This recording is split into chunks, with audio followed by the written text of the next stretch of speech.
Hello বন্ধুরা, welcome back to our YouTube channel mafia. তো তোমরা কেমন আছো বলো? নিশ্চয়ই খুব খুব খুব ভালো আছো, আর আমিও না ভীষণ ভালো আছি।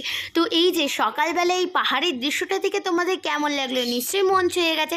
হ্যাঁ, আমারও ভীষণ মন ছুঁয়ে গিয়েছিলো। সকালবেলা এই দৃশ্যটা দেখে সবারই মন ছুঁয়ে যাবে, কিন্তু তাও ওয়েদারটা না ভীষণ খারাপ ছিল। আর আজকে আমরা যাচ্ছি বরফের দেশে ঘুরতে।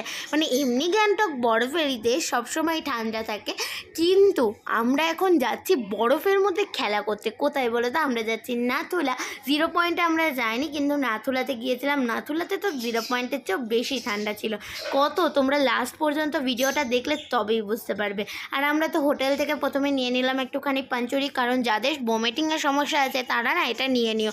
আমার মায়ের যেহেতু একটুখানি সমস্যা ছিল, যেহেতু একটু শরীরটা খারাপ করছিল, তাই একটুখানি একটা পাঞ্চুরি নিয়ে নিলাম, মিষ্টি মৌরি জাতীয়। তো সেটা খুব সুন্দর লাগছিল খেতে। তো এদিকে কিন্তু আমরা কফি খেয়ে নিচ্ছিলাম, যাতে আমাদের আর একটু মানে মনটা ফ্রেশ হয়। তারপর আমরা নাথুলার দিকে রওনা দিলাম, একেবারে গাড়িতে উঠে পড়লাম। তারপর গাড়িতে উঠে এখন আস্তে আস্তে আমরা যাব নাথুলা।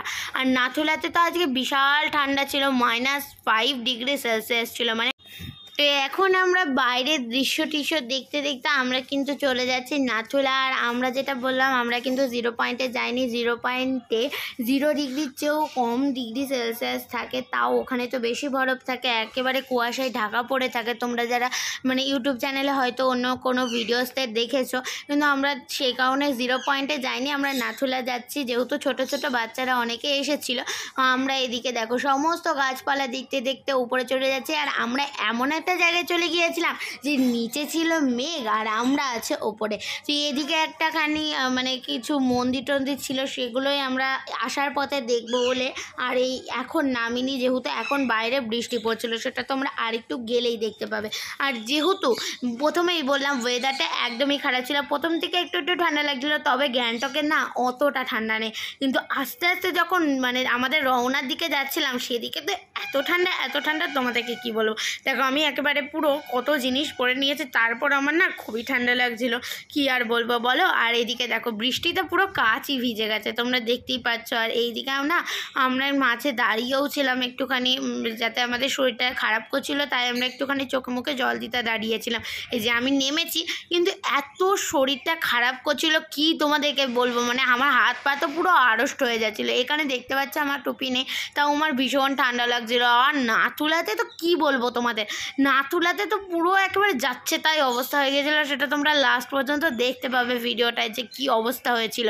আর এদিকে আমরা যখন যাচ্ছিলাম তখন আস্তে আস্তে দেখছিলাম, এই দেখো বৃষ্টির ফলে এই জায়গায় মানে পাথরের গায়ে গায়ে একটুখানি বরফ জমে আছে। আর এই জায়গায় আমরা চেঁচাচ্ছিলাম, এই দেখো বরফ, এই দেখো বরফ বলে। আর জিনিসটা না দেখতে দারুণ লাগছিল। আর জাস্ট ওয়াও ওয়াও, মানে যারা আসবে তারা তো ওয়াও ভোগ করবে। শুধুমাত্র ওয়েদারটা যদি একটু ভালো থাকতো তাহলে আরও ভালো লাগতো। আর দেখো দূর থেকে পাহাড়গুলো কি সুন্দর লাগছিল। আর এই যে ঝর্ণাটা তো আরও ভালো লাগছিল। ঝর্ণার উপরে তো বরফই জমে গিয়েছিল, তারপর ঝর্ণাটা ওদিক থেকে বরফ গলা জল হিসেবে পড়ছিল।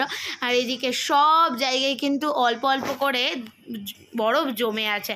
তোমরা দেখতেই পাচ্ছ, যেগুলো সাদা জিনিসগুলো দেখতে পাচ্ছ না, সেগুলো কিন্তু আর কিছু না, সেগুলো বরফ। আমরা তো প্রথমে বিশ্বাস করিনি, আমরা পরে জানতে পারলাম যে না, ওটা বরফ। আর এই জায়গাটাকে কি বলবো, এই জায়গায় আমি অনেক অনেক ছবি তুলেছি, মানে দূর থেকে ছবি তুলেছি। ওখানে দাঁড়িয়ে ছবি তোলার সৌভাগ্য আমাদের হয়নি, কিন্তু জায়গাটা না জাস্ট ওয়াও লাগছিল, খুবই সুন্দর লাগছিল। আর এদিকে আমরা একটা জায়গায় দাঁড়িয়ে পড়েছিলাম, কি করতে বলো তো, আমরা দাঁড়িয়েছিলাম চটি পড়তে। মানে কি চটি বলো তো, এই চটি পরে তো নিশ্চয়ই যাওয়া যাবে না, সে কারণে একটা অন্যরকম চটি পরে নিয়েছি। আমরা সবাই মিলে পড়েছিলাম, যে 9জন ছিলাম সব কজনই পড়েছিলাম। আর এখানেও একটুখানি চা টা খেয়ে নিয়ে আবার আমরা নাথুলার দিকে রওনা দিলাম। এখানেই না ভীষণ ঠান্ডা লাগছিল। তারপরে ভাবো নাথুলাতে গিয়ে কতটা ঠান্ডা লাগবে। এদিকে তো পুরো মানে কাজ টাজ বন্ধ করে দিয়েছি, যাতে মানে এতটাই ঠান্ডা লাগছিল কি আর বলবো তোমাদের। তো ফাইনালি আমি কিন্তু চলে এসেছি নাথুলা। দেখতে পাচ্ছ তোমরা পেছনে কি কিছু দেখতে পাচ্ছ তোমরা? এতটা মানে আবজা আবজা লাগছে। আমি তো একটা আমার হাত মোজা হারিয়ে ফেলেছি, কারণ মানে হাত মোজা পরে তো কোনো ভিডিওসই করা যাচ্ছিল না। আর এতটা ঠান্ডা ছিল, আমার হাত মনে হচ্ছে কেটে কেটে যাবে। আর এত শরীরটাও খারাপ করছিল, আমার বাবারও ভীষণ শরীর খারাপ করছিল। এখানে মানে আরও মনে হচ্ছে 2-4টে সোয়েটার পরলে আরও বেশি ভালো হতো মনে হচ্ছে। দেখো সব কিন্তু বরফে ঢাকা ছিল। আর ওয়াও ওয়াও, মানে ডিজাইনটা খুবই ভালো ছিল। আর এদিকে তো আমার যাচ্ছে তাই অবস্থা, এত শরীর খারাপ। কিন্তু আমার ভাই এতটা সাহসী, আজকে প্রমাণ পেলাম যে আমার ভাই কিন্তু একেবারে অনেকটা উঁচুতে উঠেছিল, কিন্তু ওকে আমরাই বারণ করা, ও তাও উঠেছিল। ওকে আমি টেনে নিয়ে এসেছি যে না ভাই তোর শরীর খারাপ করবে, তুই যাস না। কিন্তু আমি তো একদমই উঠতে পারি না, আমি একটুখানি গিয়ে একটা ছবি তুলে চলে এসেছি, এতটা আমার শরীরটা খারাপ করছিল। মানে আমরা কর্পূর নিয়ে গিয়েছিলাম, অক্সিজেন নিয়ে গিয়েছিলাম, তাও মনে ছিল যেন আমাদের মানে জান এক্ষুনি চলে যাবে, এক্ষুনি চলে যাবে। আর আমরা একটা বোকামির কাজ কি করেছি জানো, আমরা বোকামির কাজ করেছি যে আমরা সকালে খাবার না খেয়ে একবারে খাবারটা নিয়ে এসেছিলাম। আর এখানে খাবারগুলো না সব কটা পড়ে গিয়েছিল, তাই আমরা একটু ডিমটাই শুধু খেতে পেরেছিলাম, কারণ ডিম একটা ক্যারি প্যাকেটে ছিল। আর এদিকে দেখো সবাই এখন যাচ্ছে, এদিকে ডিমটা খেয়ে এখন আমরা গাড়িতে উঠে পড়বো। আর আমি না কিচ্ছু খাইনি, কারণ শরীরটা খারাপ করলে আর কিচ্ছু খাইনি আমি, যাতে আমার শরীরটা না খারাপ করে। আর এদিকে আমরা কিন্তু ছাঙ্গুলেক চলে এসেছিলাম। আর ছাঙ্গুলেকে কি বলবো জানো, ছাঙ্গুলেকে যে লেকটা সেটা নাকি অন্য সময় বরফে পরিণত থাকে, যে মানে ডিসেম্বর জানুয়ারির সময়টা পুরো বরফে পরিণত থাকে, কিন্তু এখন নেই। আমরা এখন মানে বাইরে বেরিয়ে গিয়েছিলাম, আমার বাবা মা তো একদমই, যা শরীরটা খারাপ করছিল বাবা মা তো বেরোয়নি, কিন্তু আমার ভাইকে বেরিয়েই যাচ্ছিলো, ওকে তো আটকানোই যাচ্ছিল না। আর এখানে একটা কাকুর ভীষণ শরীরটা খারাপ করছিল, মানে বমিটিংয়ের সমস্যা হচ্ছিলো, সে কারণে কাকুটা বাইরে বেরিয়ে একটুখানি শ্বাস প্রশ্বাস নিচ্ছিল, তার শরীরটা ভীষণ খারাপ করছিল।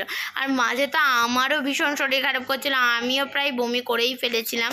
এখানে এদিকে আমি চামড়ি গাইগুলো একটু দেখতে এসেছিলাম, বাবা বললো যা বাইরে গিয়ে একটুখানি ভিডিওস করে নিয়ে আয়, কারণ ভিডিওসটা বাবা যাতে বাড়িতে মানে ঘরে বসে ইয়েতে দেখতে পায়। এবার তোমাদের দেখায় আসল জিনিস, এইটা তোমাদের সবারই মন ছুঁয়ে যাবে। দেখো এই জায়গাটা কতটা না ভালো লাগছে জানো, এই জায়গাটা মনে হচ্ছে যেন আমি কাশ্মীরেও চলে এসেছি। আমার তো এক্ষুনি মনে হচ্ছে যেন আমি ছুটতে ওই জায়গায় গিয়ে চলে যাই, মানে এতটা ভালো লাগছিল ওইটা। মানে অনেক জায়গা থেকে ওই দৃশ্যটা দেখা যাচ্ছিলো, যেহেতু আমরা একবারে ঘুরে ঘুরে আবার নিচেই নামছিলাম। ওই জায়গাটাই আমার বেস্ট লেগেছে, মানে নাথুলাতে তো আমি একদম ছবি তুলতে পারিনি, কিন্তু ওই জায়গাটায় না আমি অনেকগুলো ছবি তুলেছি, যেহেতু ব্যাকগ্রাউন্ডটা যেটা ওইটা ছিল, তো সেই জায়গাটা আমার বেশি ভালো লাগছিল। তো ফাইনালি কিন্তু আমরা গ্যাংটকের ভেতর চলে এসেছি। আর মাঝে আমি কোনো ভিডিওস করিনি, কারণ মাঝে আমার ভীষণ শরীরটা খারাপ করছিল। আর এদিকে আমরা একটা জ্যামে পড়েছিলাম, সে কারণে এই ফুলগুলো দেখতে পেলাম বলে আমি একটু ভিডিওস করে নিয়েছি। তো অনেক কথা টথা হলো, তো শরীর টরীর খারাপের পর নাথুলা সেই সকাল থেকে নাথুলা করে আমরা এখন কিন্তু চলে এসেছি খেতে, কারণ সকাল থেকে পেটে কিছুই পড়েনি, শুধুমাত্র একটা ডিম ছাড়া, মানে আমার না, তাও আমি একদম কিছু খাইনি। তো এদিকে বাইরের ওয়েদারটা তোমাদেরকে একটু দেখাচ্ছি, দেখো কিচ্ছু দেখা যাচ্ছে না, সকালে যাও বা একটু দেখা যাচ্ছিলো, এখন কিচ্ছুই দেখা যাচ্ছে না। তো আমাদের একটুখানি ডাল দিয়ে দিয়েছে, আলু পটলের তরকারি দিয়ে দিয়েছে, আর আলু ভেন্ডি ভাজা ছিল, তো সেটাই আমরা খেয়ে নিলাম। আর ছিল আমাদের মাছ, তো সেটাই খেয়ে নিয়ে এখন আমরা চলে যাব ওপরে। আর আমাদের আস্তে আস্তে প্রায় 4টে সাড়ে 4টে বেজে গিয়েছিলো, আর ওয়েদারটা ভীষণ খারাপ ছিল, তাই সন্ধ্যেবেলা আর কোথাও যাইনি। আর রাতেরবেলা আমরা অর্ডার দিয়ে দিয়েছিলাম অনিয়ন পকোড়া, আর এই দেখো সস দিয়ে দিয়েছে। তো টাটা বাই বাই, আমরা সবাই মিলে পকোড়া খাই। আর তোমরা আরও মিনি ব্লগস দেখার জন্য চ্যানেলটা সাবস্ক্রাইব করো। টাটা।